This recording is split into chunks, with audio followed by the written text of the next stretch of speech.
Estimados irmãos e irmãs em Cristo, a nossa mensagem de hoje está baseada no texto do Evangelho que lemos há pouco, de Marcos 10, 23 a 31. E destaca os versículos 26 e 27, onde está escrito assim: Eles ficaram sobremodo maravilhados, dizendo entre si: Então, quem pode ser salvo? Jesus, porém, fitando neles o olhar, disse: Para os homens é impossível, contudo não para Deus, porque para Deus tudo é possível. Que assim Deus Espírito Santo nos ilumine neste momento que nós queremos meditar nas suas palavras. Amém. A congregação pode se sentar.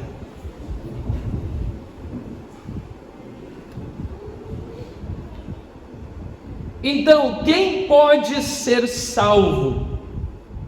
Essa foi a pergunta que os discípulos estavam fazendo entre si. Quem pode se salvar? Essa pergunta é uma pergunta importante, é uma pergunta fundamental para a nossa vida, para a nossa existência, também já aqui neste mundo.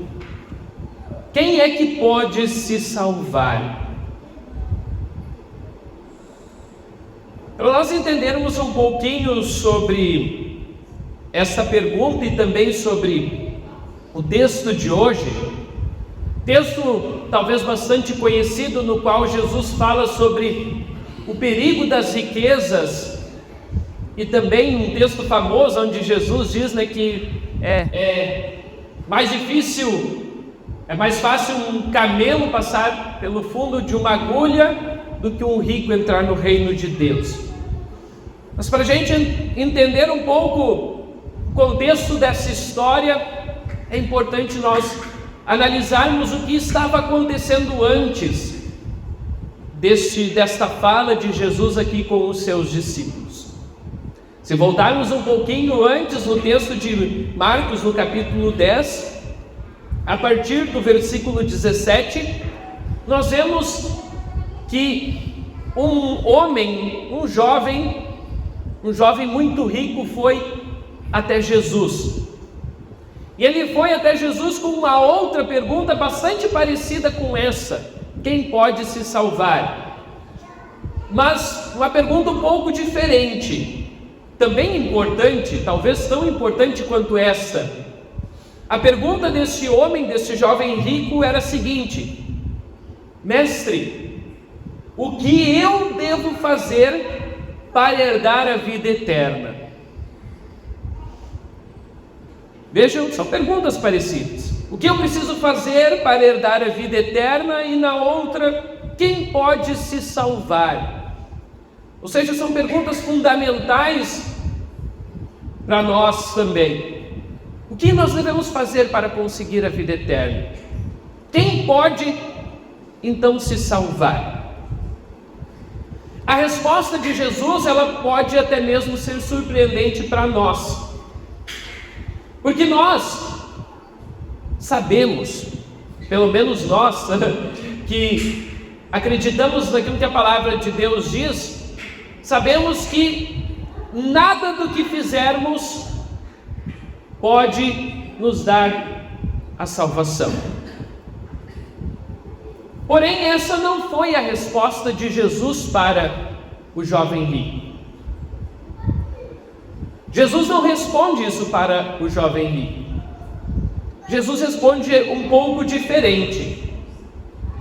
Jesus responde o seguinte: Você sabes os mandamentos? Não mates, não adulteres, não furtes, não digas falso testemunho, não roube ninguém, honra a teu pai e a tua mãe. E o jovem rico, então, ele responde: Mestre, tudo isso eu tenho observado desde a minha juventude.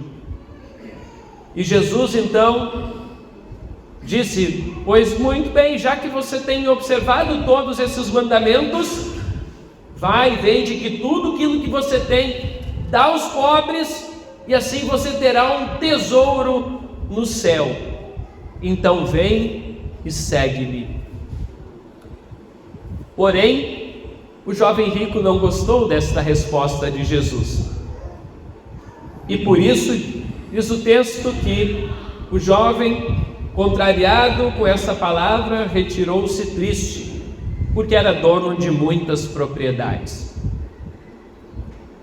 Vejam que Jesus, em vez de responder para ele que para conseguir a vida eterna, a gente é salvo apenas pela graça de Deus, pela fé, Jesus responde para ele que ele devia seguir os mandamentos, devia obedecer aos mandamentos.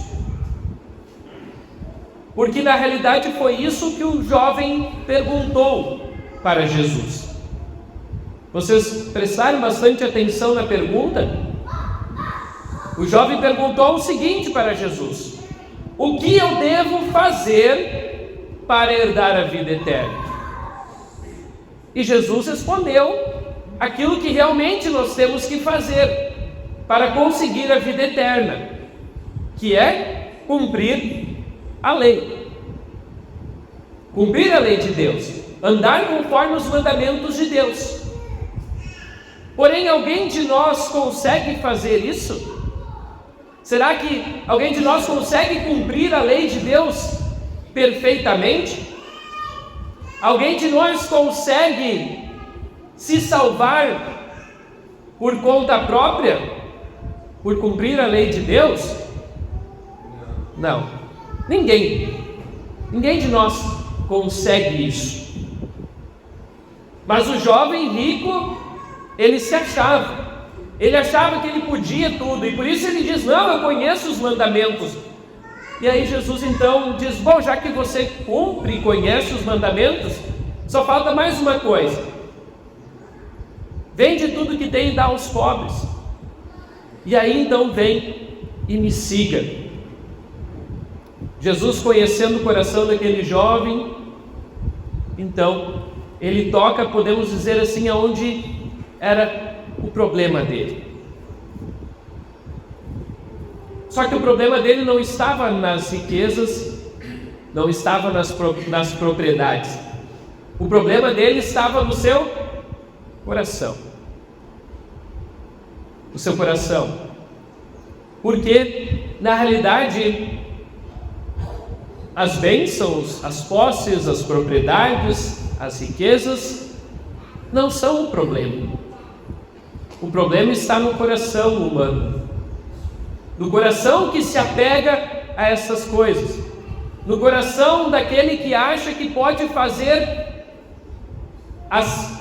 tudo que dependa somente dele, assim como esse jovem que queria herdar a vida eterna por conta própria. O que eu devo fazer para herdar a vida eterna? Assim é o coração do ser humano. Quer fazer tudo por conta própria e esquece de algo muito importante. Esquece que depende de Deus.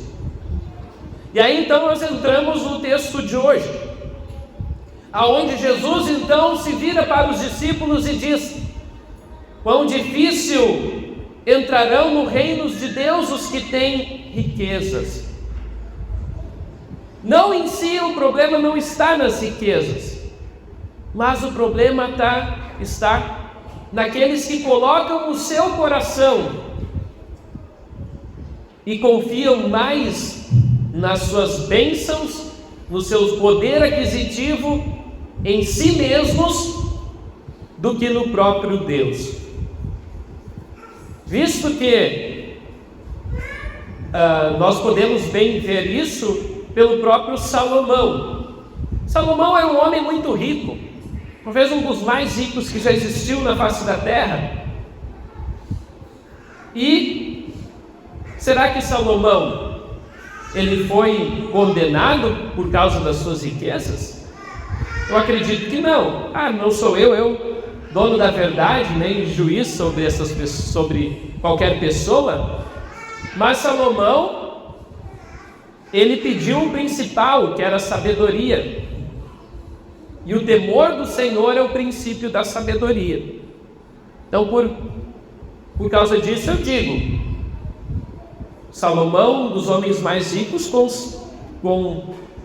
podemos dizer que esse homem foi salvo. E assim nós temos exemplos de outros tantos homens que foram ricos, segundo a palavra de Deus. Mas o problema não está nas riquezas, está onde nós temos colocado sim o nosso coração, em quem nós temos confiado.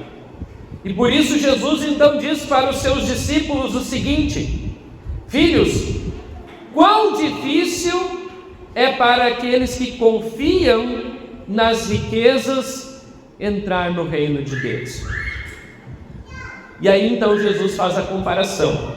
É mais fácil passar um camelo pelo fundo de uma agulha do que entrar um rico no reino de Deus.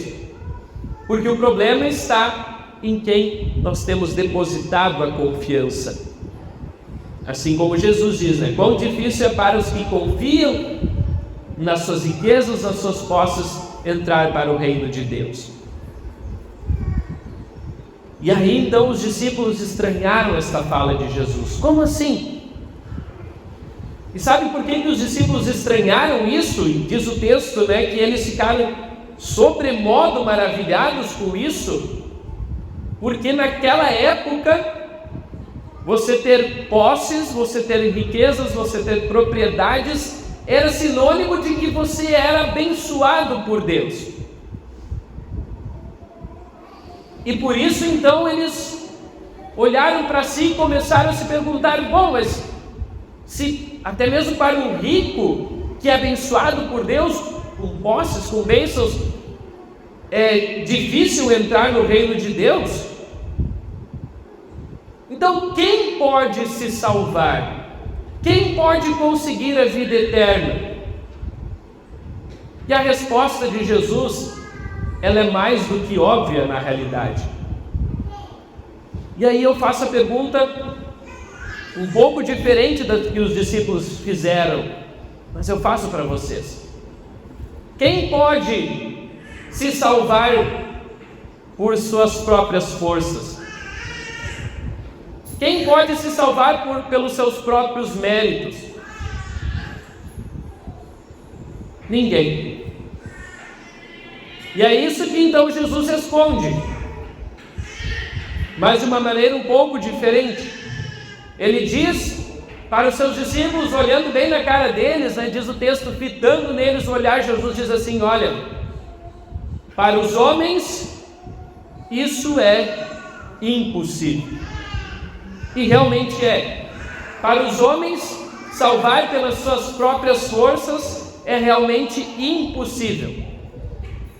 Mas para Deus, tudo é possível. Ou seja, pelas suas próprias forças ninguém vai se salvar. Nem ricos, nem pobres.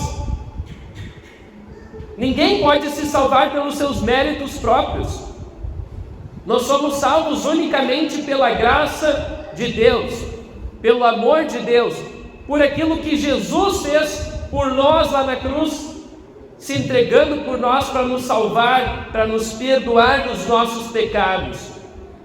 Porque para nós isso é impossível, mas para Deus tudo é possível. Para Deus, Deus que opera milagres, é possível Ele sim salvar o ser humano que está perdido e condenado. Se fosse por nós mesmos, queridos irmãos, qualquer um de nós já estaria condenado ao inferno. Mas ainda bem que isso não depende de nós, e depende sim totalmente de Deus. Mas então, né? Se isso não depende de nós, por que Jesus então fala sobre a questão das riquezas? Por que Jesus então diz que é difícil entrar no reino de Deus aqueles que têm riquezas?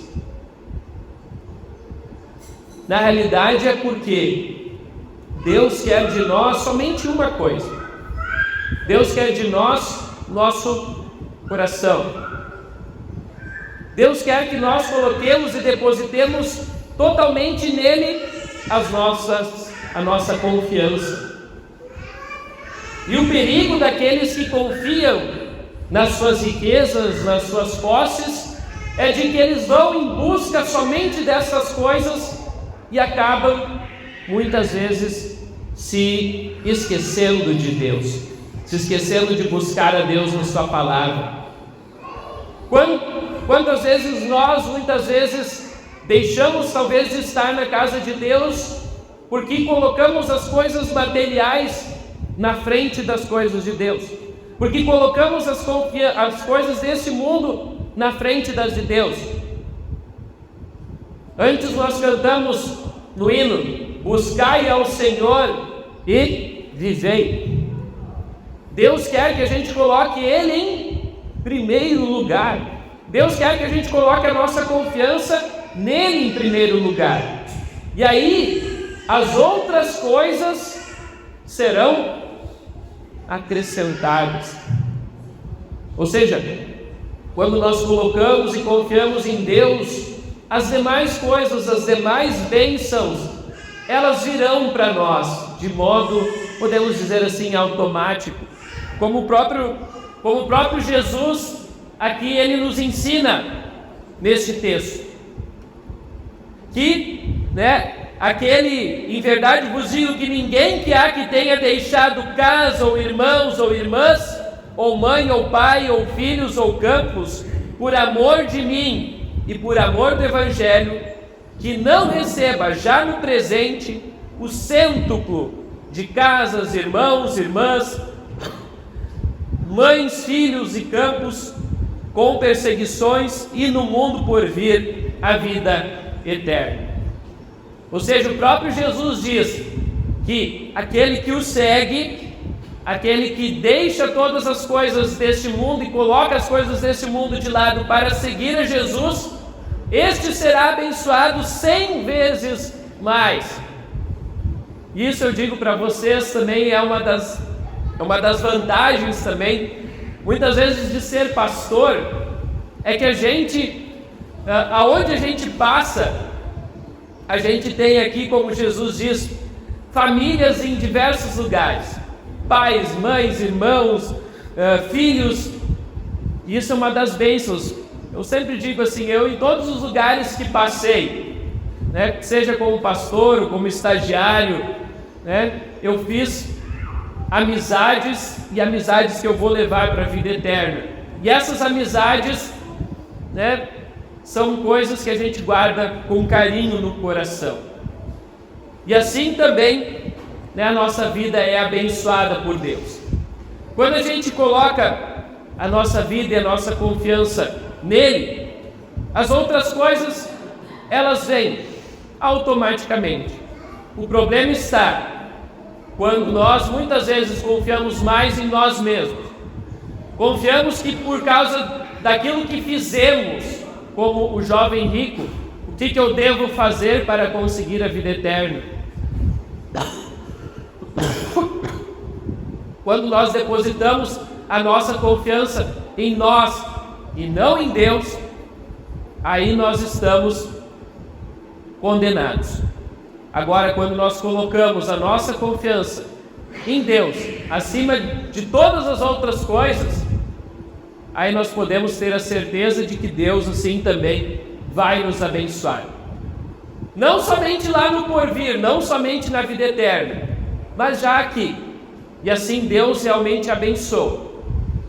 Talvez não com riquezas que a gente fica esperando, riquezas sem fins, mas sim com bênçãos que são incontáveis. Bênçãos principalmente porque Deus abençoa aqueles que sim o seguem com fidelidade e o seguem com amor no coração. Por isso eu digo para vocês, quem pode se salvar? Ninguém, mas Deus nos salva. Deus nos salva por amor, e Deus quer ver a gente também feliz já aqui neste mundo, e por isso Ele nos abençoa com bênçãos sem fim. Que Deus assim abençoe também a vocês para que possam viver esta fé, buscando a Deus em primeiro lugar, sabendo que o resto Deus assim nos dá e nos abençoa. Assim, esse é o nosso pedido a Deus, que Ele nos abençoe. Amém. Muito bem, querido irmão, já que você chegou até este ponto da mensagem, eu peço que você não se esqueça aqui embaixo de deixar um comentário dizendo aquilo que você achou desta mensagem. Também não se esqueça de deixar um joinha, se inscrever no canal e o mais importante, eu peço que você compartilhe essa mensagem se você gostou, para que a palavra de Deus chegue a cada vez mais lares, cada vez mais pessoas também venham conhecer o grande amor que Deus tem por cada um de nós. Tenham todos uma ótima semana.